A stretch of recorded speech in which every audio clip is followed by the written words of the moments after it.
What's one big issue with getting a home security camera? Well, that would be mounting. There are so many different ways to put a camera up around your house that it can be almost cumbersome to mount a camera. What if there was a better way, a simpler way? That's where the new Tapo MagCam 4K comes in. I will be going over everything from general specs and setup to a battery of testing to find out what's new with the 4K MagCam compared to the OG MagCam. I'm Wanderer001. Let's get into it. To start things off, Tapo did reach out and provide me with the C460 for the purposes of doing a review. However, they do not have any say into the content of this video. Starting off with the general build of the MagCam, it is very similar to its predecessor. It is 4.51 inches long and has a depth of 2.5 inches. It has an 10,000 milliamp battery in it, which will allow it to operate 200 days of standard use, depending on your situation, without needing to be recharged. However, the camera does also come with a solar panel, which we'll discuss a little later, that extends its usable time period. Coming to the front of our camera, we'll start up here at the top. We have our camera lens. This is our 4K f1.65 Starlight sensor, allowing it to see in color in just about complete darkness, and supports up to 18 times digital zoom. Yes, optical is always going to be better, but digital and the fact that it can do up to 18 and still maintain a great amount of detail is very impressive in my book. Resolution for the camera when it's operating in its 4K mode, which is 8 megapixel, is going to be 3840 by 2160. And you have the ability to change between 15 to 20 FPS, which is great in my opinion. Now, as we move down, you can't see them, but they're there. There are 4 850 nanometer IR lights that will allow you to illuminate up to 50 feet away from the camera. And let me tell you, for the placement and the actual number of IR lights, I was very happy with the image quality that I got from this. In fact, when we talk about the app a little later,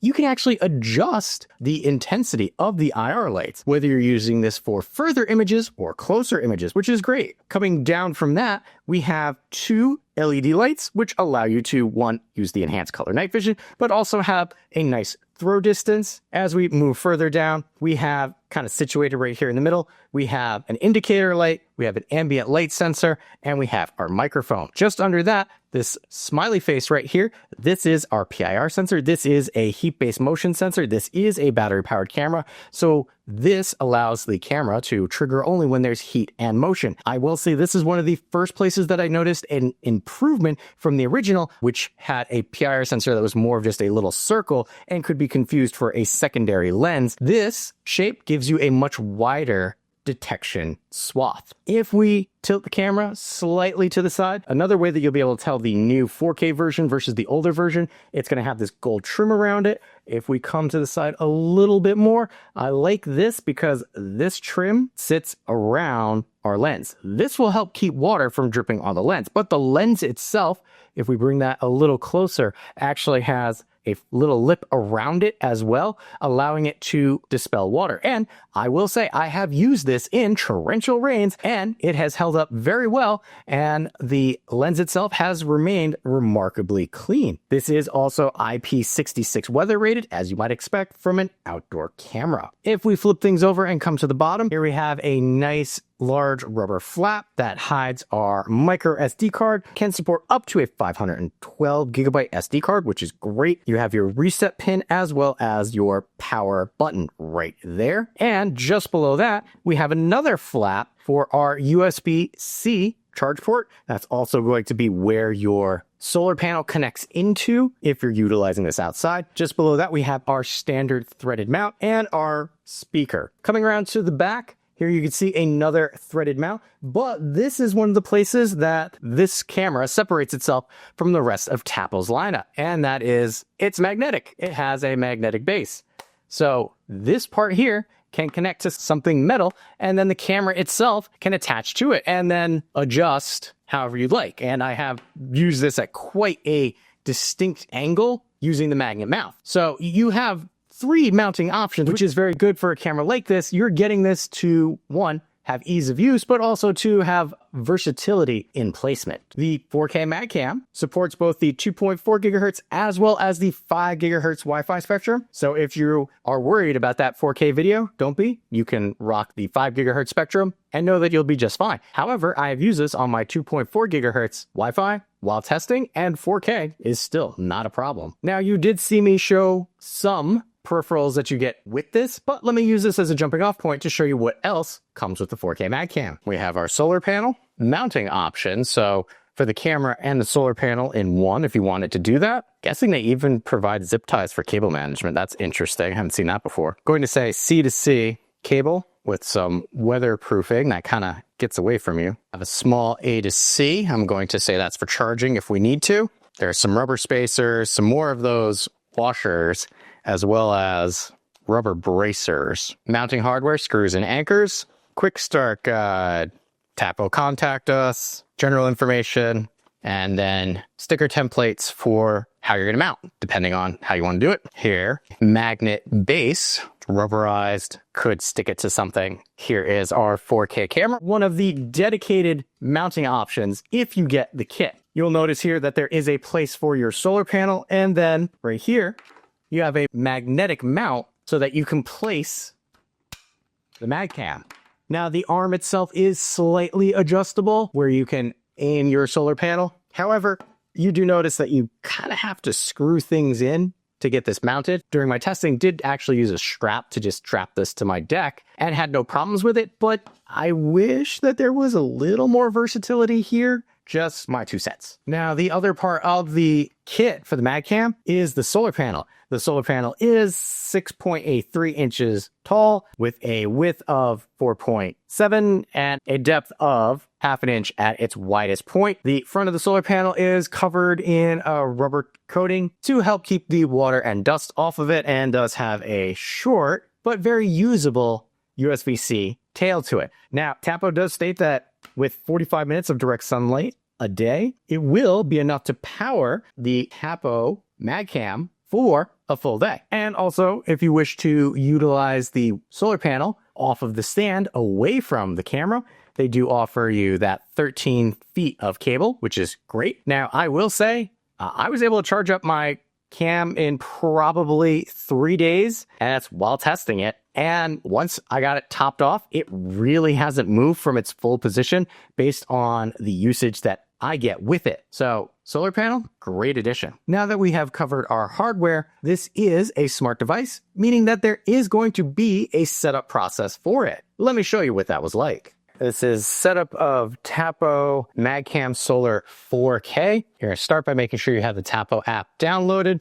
Then you're going to come over to your 4K, remove this rubber flap, and then press the power button right here until you hear it start up. Camera on. It's going to say camera on. Should see some blinking there, red and green. Okay. Open up your Tapo app, come to the plus sign in the upper right-hand corner, add a device, and this is technically an outdoor camera. So now we're going to search for this particular camera. So to help you, because the naming doesn't actually say, you have to look very close on the camera itself. And this is the Tapo C460 right there. We're already flashing red and green. All right, this one requires you to connect to the Wi-Fi. So we're going to connect. Here we go. It found it, still blinking. Tapo is showing the password in plain text twice. I'm going to hit next and have it connect that way. Connecting to Wi-Fi. I thought you were getting better, Tapo. You're hit or miss now. So we're going to give this a chance to connect to Wi-Fi. Wi-Fi connected. Connected to Wi-Fi, not bad, good. Name your device. Going to hit next. Where is this located? Well, I created a group called Backyard, so that's where it's going to go. And now you can select an image that will represent this camera. There, hit next. Everything's complete. You've got a 30-day free trial of cloud storage if you want. Not really necessary. So I'm going to just say, got it. I'm done. Reminding you to kind of put an SD card on there. I'm going to do that later. Firmware, when would you like to automatically check? Well, I'm going to leave it as is. Now it's telling you to close the port, which I already had done, but we're going to hit next. And now it's going to test right there. There's our video. It's coming in good. And now it's going to walk you through placement, setup. We're going to hit next. Don't put it through glass because it uses a PIR sensor. How to properly angle it. showing you better angles, 1, 2, and 3 to give you the best chance of it catching something. And next, and it's telling you to fully charge before mounting. I'm going to say we're not going to charge now, we're going to mount now. So it's showing us the different ways that we can mount this. We've got the easy way, which is just use the magnetic backing, but I'm going to say this one, which is use the completed mount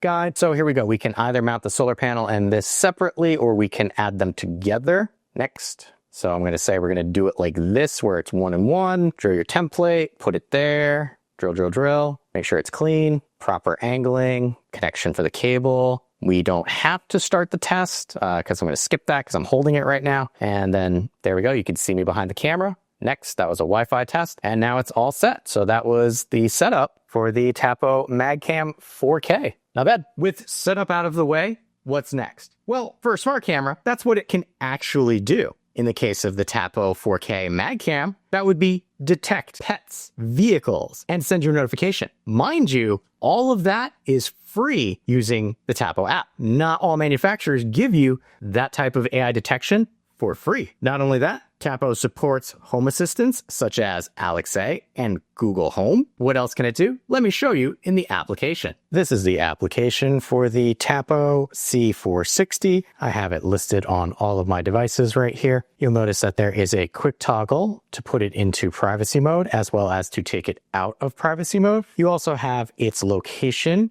and battery percentage that will show you if it is charging, it'll be green, or it will say 100% if it's fully charged. Because this is a battery camera, we do have to open it up and let the battery feed start up for us. Up at the top, we have the name of the camera. And then just under that is our Wi-Fi connectivity signal strength and then battery percentage. Looking at the video feed itself, if we double tap, we can zoom in and zoom out. Or if we come up here, I can pinch to zoom in more, and you can actually see the mesh on that fence back there, as well as the fact that it is starting to rain. You also notice that it says 1 of 36. If I swipe, that's because you can set up multiple cameras to be visible from this one screen. If I select my box over here, I can actually pick other Tapo cameras that I have. And here we go. I'll turn that on. And now I will get a live feed from each of those cameras. And here you can see you can have 4 in one shot. I'm going to put that back to the single view right there and come back to our camera. To the right of that, you'll see this is the video quality. I have it at the maximum for 4K, which is one of the reasons you're getting this over some of the other options is that 4K, but you can go down to 720 or just leave it at auto. Gotta close that off. Moving on, we have auto, which is for night mode or day mode. You can toggle between those manually, or you can select which one you'd like. And then over here, we have our full screen view. That's going to change the location of some of your icons. Now notice over here, I have call, microphone, video, and photo, and then the date. We're going to go back and actually come down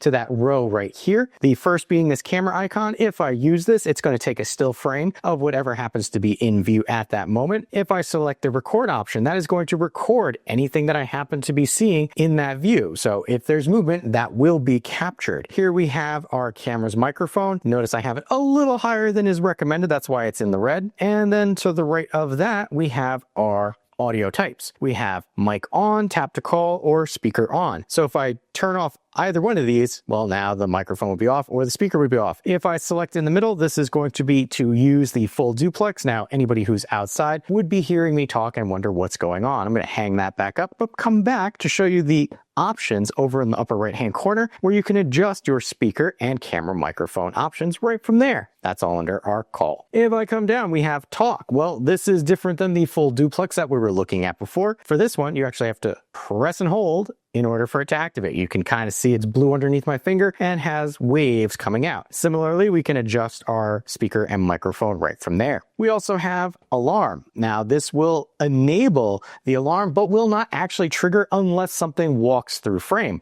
like this.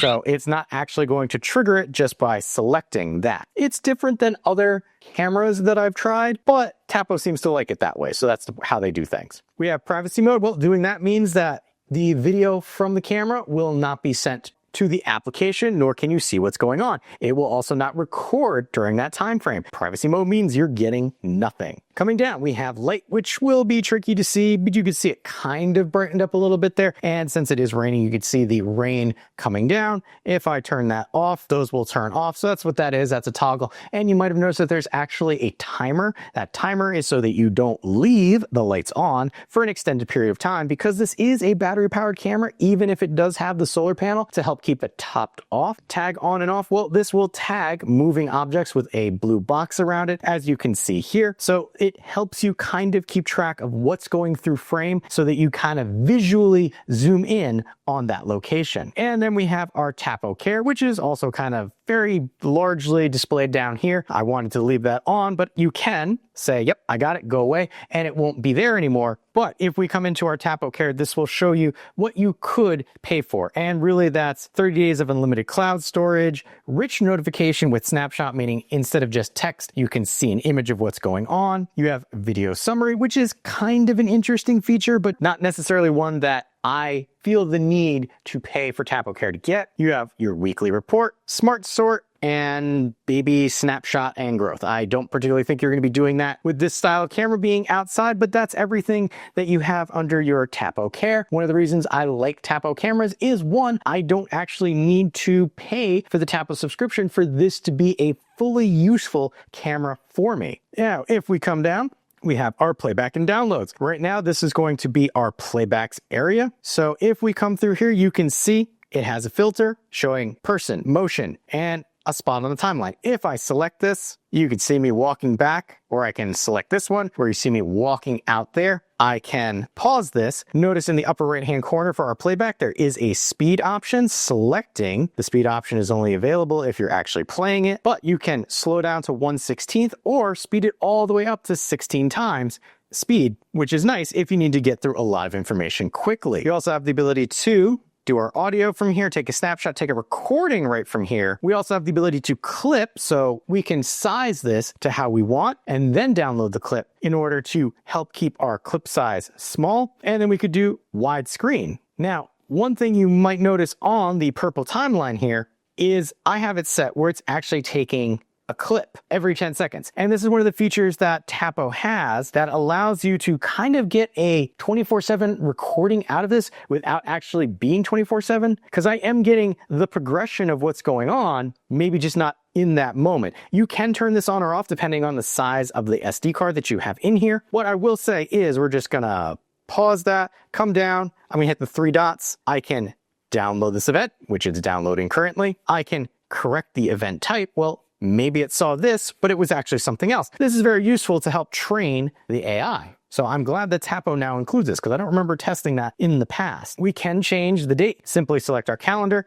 Anywhere that has a blue dot, that is going to be something that has activity. And then up here at the top, we can select our downloads and it's going to show us all of our downloads. So here, if we want to check out that download, here's a family of raccoons that apparently have decided to make my property their home. From here, we can share a download. We can favorite the download. We can download this to our device, which is different than downloading to the downloads area, or we can delete it entirely. Coming up to the corner here, we also have the ability to filter. So if we want to look for a specific type, we can do so and then apply that, or we can select a bunch of them like this in order to download or delete instead of having to do that one by one. And that was all under our playback and downloads area. But that's everything that we can do with the camera controls. If we come up to the sprocket icon in the upper right hand corner, that is going to be for our settings for the camera. Here you can see I have the name, which has sensitive information in it, such as your Wi-Fi, the MAC address, things of that nature, but it's also where you can check the firmware. So you can go in there to do that. We have our detection right here. If I select detection, it will allow us to set the wake up sensitivity. How sensitive do you want this to be to motion?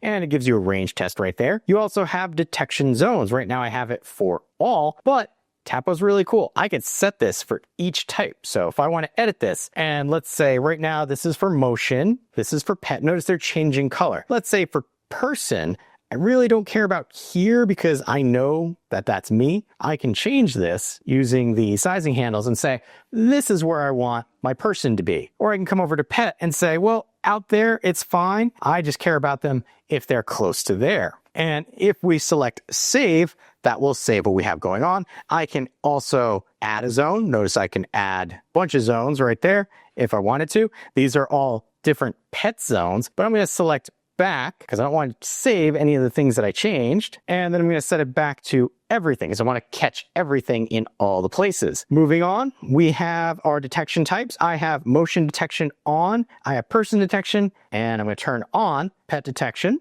Select got it. And then notice we can change the sensitivity for our pet. You can do this for each individual detection type. We also have our auto exposure where if I turn this on, it will automatically adjust the exposure for a person or a pet. I'm going to say, yeah, we're going to do that. We're going to save that. Now, not only have I altered that pets will be detected, but I've also changed my exposures right from here. Coming back, here's our alarm you saw before. We can turn that on and off and it will be motion triggered, not actually setting it off right now. We have alarm type. Will it do sound and light, just lights, or just sound? So depending on how you want to notify people that they're there and shouldn't be. You also have your default sound, the volume, and then you've got the types. Siren, which is going off outside, emergency, or red alert. We also have the ability to create a custom sound. So if I select create a custom sound, tap to record. Hey, you get off my lawn. I see you there. Go away. Notice there's a countdown timer. You should really be gone by now. And then play, which will play outside. Get off my lawn. I see you there. Go away. Notice there's a countdown timer. You should really be gone by now. If we like it, we simply select save. And now that would become our alert sound for outside. We're going to go back to default just for now. Alarm duration. You have default or you can customize 5 seconds all the way up to 30 seconds or custom where you can go pretty much anywhere in between if you like. Alarm event type, if we select this, when will this trigger? Will it trigger for all motion, just a person, just a pet, or vehicle? So if it's mainly pets that you're trying to scoot away from your property, you could set this for just animals and nag them to leave. Alarm schedule, you have all day, during the day, which is 8 a.m. to 8 p.m., during the night, which is 8 p.m. to 8 a.m., or creating a custom schedule where you can select your days and times as to when that will be active.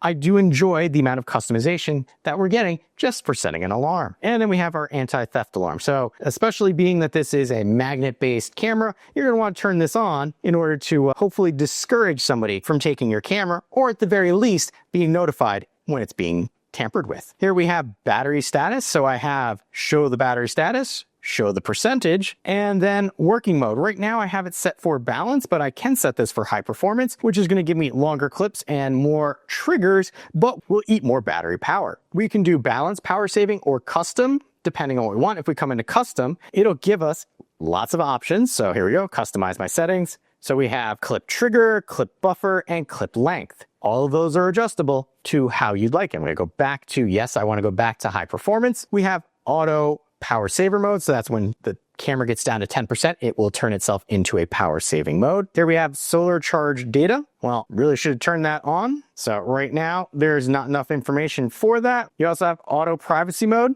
which is a nice feature, meaning whenever you take the camera down, if you need to charge the camera, to worry about putting the camera facing a particular way. Here we have data, which I always appreciate. Charging and usage over 7 days. You can come in here into 30 days. You can see based on when I'm doing this portion of the review, don't have quite 30 days of usage yet. Here we've got actual battery usage. So that was kind of our charge information, usage information, total time. So how long has it been active for? Here's our details. Here's our wake up versus filtered out by AI, and then solar energy output, which I don't have any right now because it's raining, but I always love extra data. And the fact that I have so much on my battery, just great. Here we have 24/7 capture. This is that purple line that I was telling you about that was capturing data as we were going along. So we have capture interval. You can do 1 second or 60 second. 10 isn't bad. 1 might be a little overkill because that's just a video recording at that point. We can schedule this. So right now it's doing 24/7, but if there's only specific times that we want, we would simply come up here, select edit,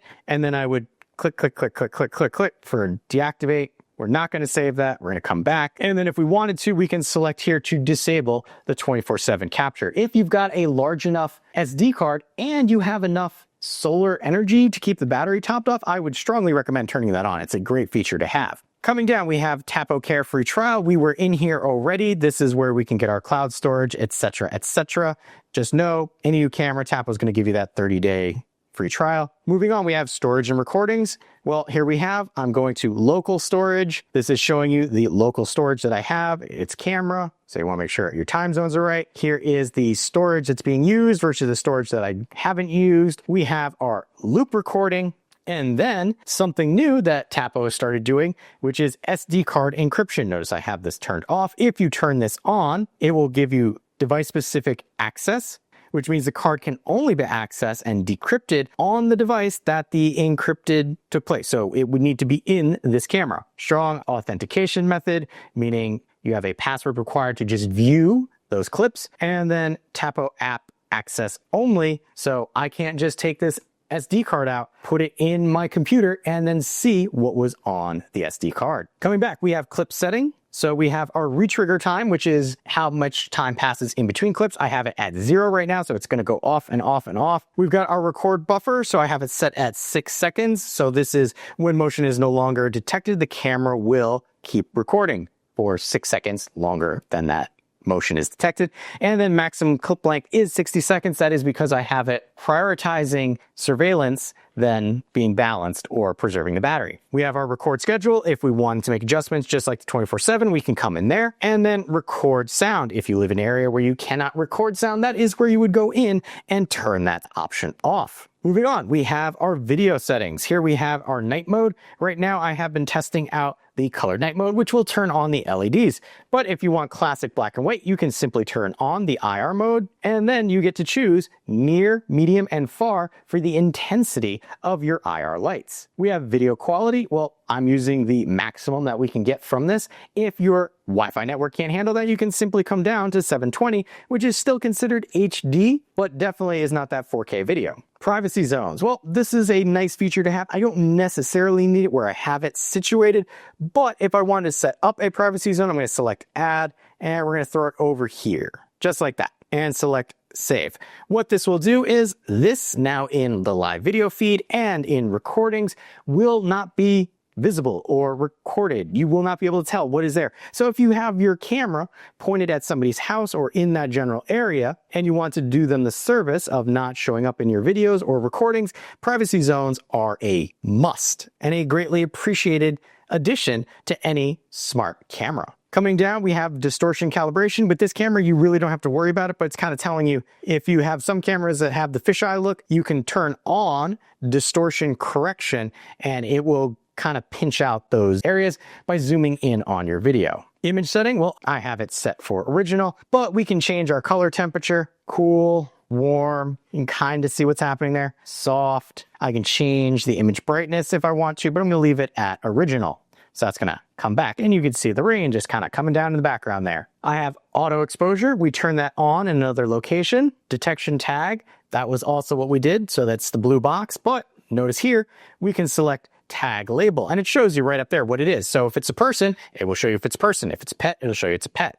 Extra place to go to turn that on. Next, we have on-screen display info. Well, I have display timestamp. Here we have the format for that timestamp. Let's say we don't want year, month, day. Let's say we want month, day, year, or to change it to 24-hour, we can do that right from here. So I'm going to change that. And from here, we could say, which ones do we want to apply this to also? Well, we're going to say we're going to apply to all of my Tapo cameras. Coming back, we have display text. You can turn this on. This will be an extra box that shows up. Maybe you're in docking bay 4. Well, you want to make sure that your camera says docking bay 4, which is different than the camera name. And then you have display logo, which will be the Tapo logo in your video feed. I like that because it allows me to know that that is my Tapo camera. Moving on, we have display tag on screen. So right here, it's going to show you speed and then whether it's live, and it gives you a little preview right there. I appreciate that Tapo does that, kind of giving you a general idea of what to expect. Moving on, we have our spotlight. Well, right now I have it set at 4. It's not going to do anything because you can't see anything, but you could toggle that up and then select this light icon right here to give you an idea of how that looks. Definitely recommend that you do that at night. We have our LED status light on or off. We have our network connection. We have a toggle right here for privacy mode. Not necessary since we've turned it on from another location. Notifications on or off. Well, do you want to be notified of what's happening? Well, you should, so make sure that's on. Reach notification you have to pay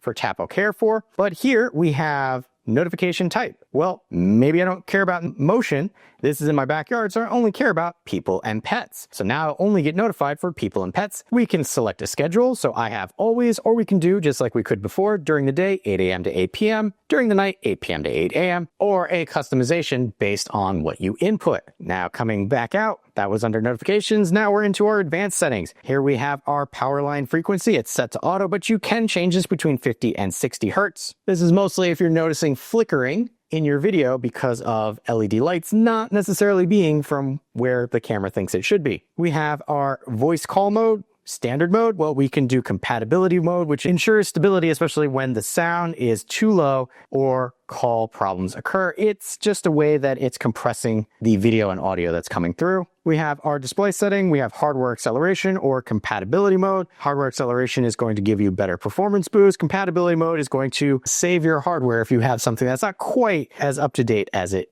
could be. Diagnostics, you can turn this on or off. It is recommended to disable this feature when problem is solved. So when you turn this on, it starts gathering a bunch of information in order for you to share with Tapo to diagnose what could be going on with your camera. Thankfully, I have not had to do that with any of my Tapo cameras. That was under our advanced settings. Coming down, we have share this device. We can simply select share, and then we would either use somebody's Tapo ID or their email in order to share this camera. Next, we have Smart Actions. This is very useful if you're embedded in the Tapo ecosystem, so you'd be able to have the camera trigger a light bulb turning on or have the camera trigger a door lock. They give you a bunch of pre-designed ones, or you've got ones that you can create yourself by going add, and you can say Smart Cut or automation. You select automation.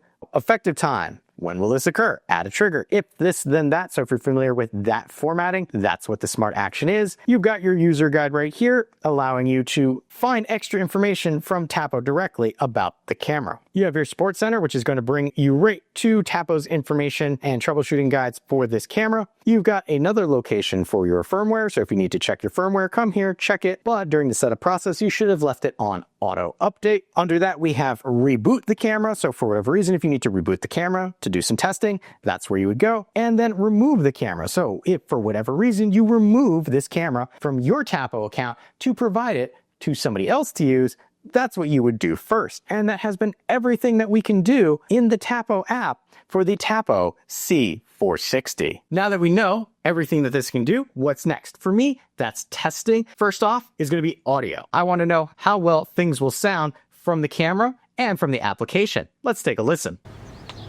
Audio test, Tapo C460, Sally sells seashells by the seashore. Peter Piper picked a pack of pickled peppers. Test 1, test 2, test 3, and test. Audio test from camera to the application. Sally sells seashells by the seashore. Peter Piper picked a pack of pickled peppers. Test 1, test 2, test 3, and test. Moving on, detection speed test. It has a PIR sensor. You want to know how fast you're going to get notified. Let me show you. Just around the corner there, just as I pass those garbage cans, it should pick me up. So we'll get this started now. It's over to a shade spot to show you, literally. Yeah. It sent a notification over 5G in 2 seconds. And just to double check the mag cam, we're going to do this again. Just past the garbage cans, it should pick me up here. Yeah, there. I'm bring this over to the shade again. It's literally sending me a notification in 2 seconds of detecting motion. Moving on, we have video. First, I will say over in the corner there will be a link to the non-downscaled video samples from this camera. During the day, images were very good, had vivid colors, and were well defined with a sharp picture, even with fast moving targets. And I did not have any perceived motion blur. Moving on to low light, so just around dusk, without engaging the IR lights or the LED lights on the camera, depending on the settings that you saw in the app, where you can set specific exposure for people and pets, in some cases, pixelization and motion blur were noticeable, but not enough to worry about. But if auto exposure is on, I did notice it made the picture more washed out during low light situations. Some image detail was lost and sharpness around the target was noticeably worse. Moving on to nighttime with IR lights, for only having 4 IR lights and kind of housing them at the top, picture quality was very good. Only some motion blur was noticeable and a loss of sharpness around moving targets, but overall, image quality was still very usable. Nighttime, using the LED lights for that color night vision, it has good color with reasonable sharpness. Moving targets do have some sharpness loss, and some ghosting is noticeable, but nothing too bad, and tends to happen further away from the camera. Faster targets further away from the camera will leave a ghosting trail, but this tends to happen with cameras that have a color night vision sensor. So it would be a trade-off of sharper black and white picture versus color night vision. The choice is yours to make. Both are usable. Now, there have been a lot of improvements with the 4K MagCam from its original predecessor, but that doesn't mean that there aren't cons to consider with this camera. First being the magnet mounts. This means it could be taken off of your wall if you do not place it out of reach. The mounting kit that it comes with leans into the magnet mounting and does not have a screw to screw it into the kit. I wish it kind of did that because it has the mounting holes for that. But there are other mounting paraphernalias that could be used with this. And last for me was audio from the camera itself was on the low side. I was actually surprised. Yes, that is a smaller speaker, but I've had other cameras with small speakers and the audio was louder. And when I was doing my testing, I had the speaker volume all the way up. So the audio quality that you get from the camera, not the greatest. With that being said, Tapo continues to make a large selection of cameras that can fit just about any home, and the MagCam 4K is no different. They have taken what they've learned from the original MagCam and made it better. And even with that, Tapo still does not keep things like AI person and pet detection behind a paywall like some other manufacturers do. Because of that, I can strongly recommend the Tapo MagCam 4K as a welcomed upgrade from the original, or a great starting point for a Tapo home security camera. Does this sound like the outdoor security camera you've been looking for? I will have a link where you can pick one up for yourself in the description area below. If you appreciate the time and effort that goes into making comprehensive videos like this, make sure to hit that like button to help other people find the video as well. If you like what I'm doing here and want to be notified of my next review, hit that subscribe button. Still not sure if this is the right outdoor security camera for you? On screen now, you'll see 2 other reviews that I've done to help you make a more informed decision for yourself.